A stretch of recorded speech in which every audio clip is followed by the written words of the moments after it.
আমি বাসর রাতে ঢুকে দেখলাম আমার বউ নেই। কি ব্যাপার, এই ঘর থেকে কোথায় যাবে? আমি কথাটা ভাবতেই হঠাৎ পেছন থেকে কেউ আমার চোখ হাত দিয়ে চেপে ধরলো। আরে কি করছো? টুকি, বলেন তো আমি কে? তুমি কে মানে? তুমি তো রেশমি। হলো না, আগে বলুন আমি কে, তারপর চোখ ছাড়বো। আরে বললাম তো তুমি রোশনি।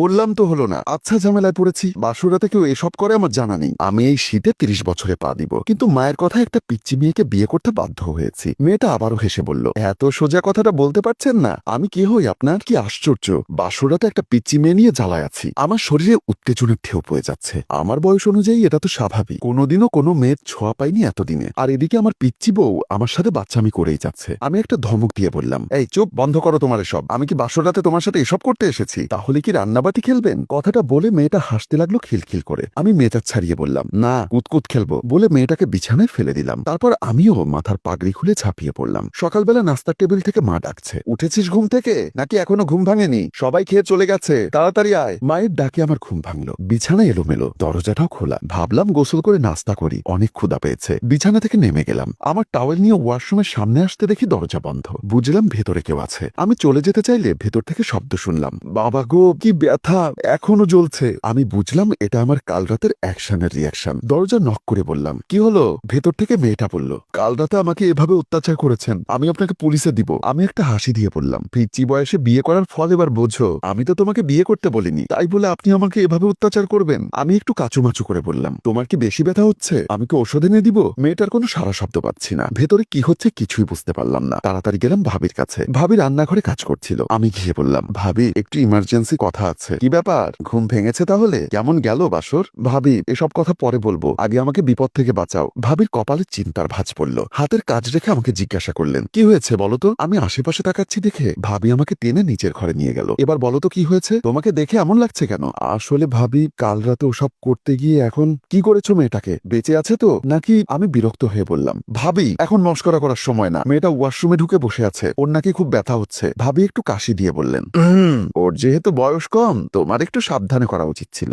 এখন যদি ভালো মন্দ কিছু হয়ে যায়? বাহ, এখন এসব তোমরা আমাকে দোষ দিচ্ছ? মা আর তুমি মিলে জোর করে আমাকে বিয়েটা করিয়েছো, আমার কি দোষ? আচ্ছা, এসব নিয়ে পরে ঝগড়া করতে পারবো। আমি আগে গিয়ে দেখি ওর কি অবস্থা। ভাবি চলে গেল আমার ঘরে। আমি খুব টেনশনে পড়ে গেছি, কি করতে যে কি হয়ে গেল। সেদিন যখন প্রথমবার মেয়েটার ছবি দেখছিলাম, দেখো রোশনি মা মরা মেয়ে, অল্প বয়স থেকে বাসার সব কাজ করে বড় হয়েছে। এই মেয়ে বিয়ে হলে খুব সংসারী হবে। আমি চুপ করে আছি দেখে ভাবি বলল, লজ্জা পাচ্ছ কেন ভাই? মেয়েটা তোমার পছন্দ হয়েছে সেটা তোমার মুখ দেখেই বোঝা যাচ্ছে। আমি মাথা নিচু করে হাতে মোবাইল নিয়ে বসে আছি, আর তাতে মেয়েটার ছবি। মনে মনে ভাবছি, এরকম একটা পিচ্চি মেয়ের সাথে বিয়ে হলে ওর সাথে কি নিয়ে কথা বলবো? তাছাড়া ও কি সব সামলাতে পারবে? কিন্তু মুখ ফুটে কথাটা ওদের বলতে পারছি না। কিরে কিছু বল, এভাবে চুপ করে বসে থাকবি নাকি? ভাবি বলল, মা, নীরবতাই সম্মতির লক্ষণ। তারপর তারা হেসে উঠল। যদি বিয়ের পরে কোনো সমস্যা হয়? কি সমস্যা হবে আবার? ওর বাবা তো নিজের ইচ্ছায় বিয়েটা দিচ্ছে। তোর বাবার বন্ধু মোমেন আঙ্কেলকে তুই ছোট থেকে চিনিস। মা, আমি বলতে চাচ্ছি মেয়েটা তো ছোট, তোকে আর কিছু বলতে হবে না, বাকিটা আমি দেখছি। তুই শুধু বিয়ের দিন কবুল বলবি। সেই দিনে সেই নীরবতার ফল আজ আমি হাড়ে হাড়ে টের পাচ্ছি। আবারও মায়ের ডাক শুনতে পেলাম।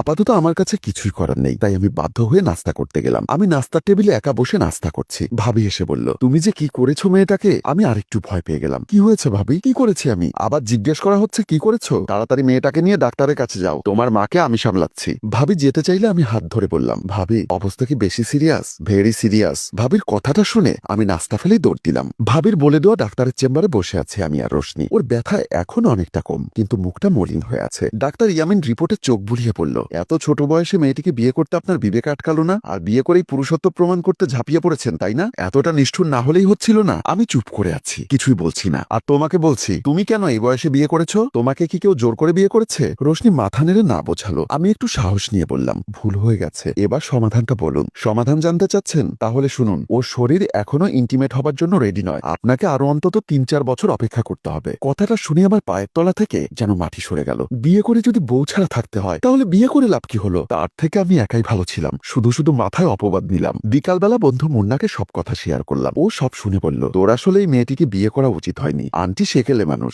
আর কিছু মনে করিস না। নীলাভাবি তো তেমন একটা লেখাপড়া করেনি, ওনাদের কথায় তুই এভাবে তাড়াহুড়ো করে বিয়েটা করে ভুল করেছিস। আমার মেজাজ হারিয়ে গেল। আবার বিয়েতে এসে দাওয়াত খেয়ে এখন এই কথা বলছিস? কই, বিয়ের আগে তো বলিস নিয়ে কথা। মুন্না একটু ঢোক গিলে বলল, ইয়ে মানে তোর পার্সোনাল ব্যাপার, তাই আর মাথা ঘামাইনি আর কি। তবে ব্যাপারটা যদি জানাজানি হয়ে যায় তাহলে কিন্তু লোকজন তোকে নিয়ে হাসবে। আমি এবার যেন পাগল হওয়ার অবস্থা। আসলেই তো, যদি কেউ জানে তাহলে তো আমাকে নিয়ে হাসবে। একে তো পিচ্চি মেয়ে বিয়ে করেছি, তার উপর বাসর রাতে হামলা করে এখন 3 বছরের জন্য নির্বাসন নিয়েছি। সবার কাছে হাস্যকর হয়ে যাব ভেবে নিজের মাথা চুল নিজেই ছিঁড়ছি। তাড়াহুড়ো করে উঠে চলে যেতে গিয়ে চেয়ার উল্টে পড়ে গেলাম। মাথা ডলতে ডলতে উঠে বসে দেখি আমি আমার বিছানায় শুয়ে আছি, আমার নিজের ঘরেই আছি। ইন্নালিল্লাহ। তার মানে নিজের গালে দুটো চড় মারলাম, ঠাস ঠাস দুটো শব্দ হলো, হাতে চিমটি কাটলাম। আসলে আমি এতক্ষণ ভেবেই হাসতে হাসতে আমি শেষ। আমি এরকম সব স্বপ্ন দেখেছি। আমি হাসতে হাসতে গড়িয়ে বিছানা থেকে পড়ে গেছি। এমন সময় ভাবি এসে বলল, এ কি এখনই এভাবে পড়ে যাচ্ছ যে? কদিন পর তো বিছানা শেয়ার করে ঘুমোতে হবে, তখন কি করবে? দাঁড়িয়ে বললাম, মানে কি বলছো ভাবি? বুঝতে পারলাম না। ভাবি মোবাইলের ছবি দেখিয়ে বলল, এই মেয়ের সাথে তোমার মা তোমার বিয়ে ঠিক করেছে, তোমার বাবার বন্ধু, ওই যে